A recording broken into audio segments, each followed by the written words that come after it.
ভরতপুরে শাসক দলের অন্তর্কলহে চলল গুলি বোমা, আহত দুপক্ষের 7 জন। ঘটনাটি মুর্শিদাবাদ জেলার ভরতপুর থানার জজান গ্রাম পঞ্চায়েতের সরডাঙ্গা গ্রামের। স্থানীয় সূত্রের খবর, গত পঞ্চায়েত নির্বাচনে গ্রামে নির্দলের হয়ে ভোটে দাঁড়িয়েছিলেন মফেজা বিবি। অন্যদিকে তৃণমূলের হয়ে লড়াই করছিলেন শারমিনা বিবি। পরে নির্বাচনে জয়ী হল নির্দল প্রার্থীর মফেজা বিবি। যদিও নির্বাচনে জয়ী হওয়ার পরেই মফেজা বিবিও যোগ দেয় তৃণমূল কংগ্রেসে। আর তারপর থেকেই শুরু হয় দুপক্ষের বিবাদ। পরবর্তীতে গ্রামের একটি পুকুরকে কেন্দ্র করে নতুন করে ঝামেলার সৃষ্টি হয়। যদিও প্রশাসন এবং দুই পরিবারের পক্ষ থেকে ছাগলে ধান খাওয়াকে কেন্দ্র করে ঝামেলা বললেও ঘটনার পেছনে রয়েছে পুকুর খননের মাটি ভাগ বাটোয়ারার ঝামেলা। এই নিয়েই আজ দুই পক্ষের মধ্যে শুরু হয় তুমুল সংঘর্ষ। গ্রামে চলে ব্যাপক বোমাবাজি। ঘটনায় পঞ্চায়েত সদস্য মফেজা বিবির 7 জন অনুগামী গুরুতর আহত হয়ে কান্দি মহকুমা হাসপাতালে চিকিৎসাধীন। ঘটনায় ইতিমধ্যেই এক মহিলা সহ 2 জনকে আটক করেছে পুলিশ। এছাড়াও পুলিশের অভিযান চলাকালীন গ্রাম থেকে উদ্ধার হয়েছে 3টি তাজা বোমা। ঘটনাটা ঘটেছে ওদের ছাগল লেখন ইস্যু। প্রথম পুরনো ঝামেলা ছিল, এরা নির্দলের ক্যান্ডের, ওরা ছিল তৃণমূলের ক্যান্ডের, হেরে যায়। ওইলি ইস্যুটা দীর্ঘদিন হয়েছিল, ওইলি ছাগললি ইস্যু করে আজকে ঝামেলা। মানে এরা নির্দল বলতে এরা নির্দলের ক্যান্ডিডেট কি জিতেছিল। কার জন্য? হ্যাঁ, আর যারা মেরেছে ওরা বলছে এখন তৃণমূলের আগে ছিল মেম্বার, এরা হেরে গিয়েছে এখন দইলি ঝামেলা। ওরা কিছু থেকে দাঁড়িয়ে, ওরা তৃণমূল থেকে দাঁড়িয়েছিল, ওরা হেরে গিয়েছে। মানে কার লোক ওরা তা হয় বোধহয়, আমরা তো সঠিক জানি না। ওরা যেটুকু বলছে সেটুকুই শুনছি আমরা। তৃণমূলের গোষ্ঠী পুরনো জেলার ঝামেলা। এখন 7 জন আহত, এখন একজন বেশি খামে আছে। তাই ওর নাম হয়েছে ইঞ্জিলে বেটা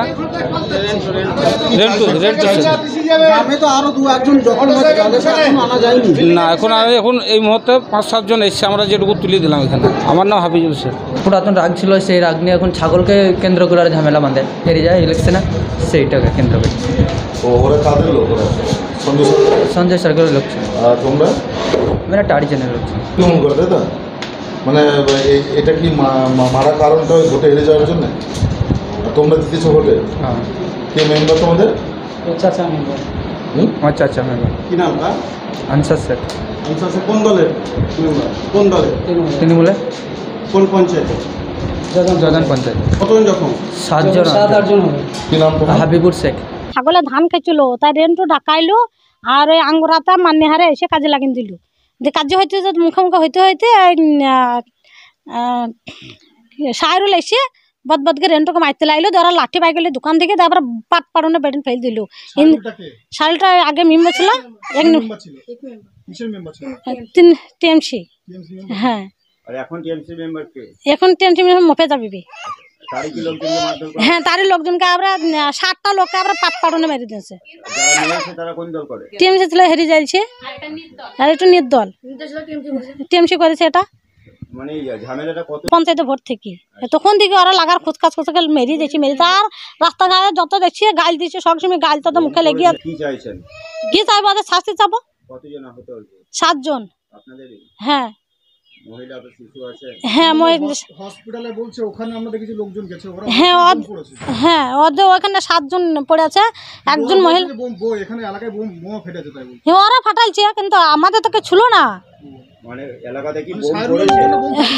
আমাদেরকে ছিল না, কিন্তু আমাদের তো খালি হাতে দাঁড়িয়ে ছিল সব। ওরা যে মারার লেগে তোর জমিতে ছিল আমরা কিন্তু জানি না। ওরা কি বোম ফেলেছে, মানে বোম চার্জ করেছে? আমার নাম সায়রা বানু। ভয় তো আছে, আমাকে তো এখানে টিকতেই দেয় না। তুলি দেবো, ওরে সাইরুলটা বলে তুলি দেবো। ওই তাহেরা, সাইরুল, আঙ্গুরা, ওদের যতক্ষণ আছে সব বলে তুলি দেবো। পুলিশ প্রশাসন লাগা বারবার বলেছে, কিছু তো লাইনি। হ্যাঁ, সামনে। হ্যাঁ, আপনার এলাকায় ভোট হবে, তাহলে তো ভোট হবে, এইভাবে মারবে, ধরে ধরে মারবে। ভোট হবে, ভোট হবে বলে তো মারলো। তার লেগে তো মারা ধরা করে দিল ওরা। পুলিশ কি আসে এলাকায়? পুলিশ আসে, যায় এর মতন আসে রাস্তাতে বুয়ে যায়, আসে যায়। গ্রামে গ্রামে তো থানার পক্ষ থেকে সিসিটিভি ক্যামেরা লাগানো আছে, তার লেগে তাও ওরা মারবে। আমরা ওদের শাস্তি চাচ্ছি। কি নাম আপনার? আমার সায়রা বানু। যারা আহত হয়েছে তারা কে হয় আপনার? আহত হয় একটা ভাই হয়েছি, একটা ভাইপো হয়েছি, একটা কাকা হয়েছি, আরো ভাই আছে। সবকটা ভাই হয়েছে, একটা কাকা হয়েছে, একটা বোনপো হচ্ছে।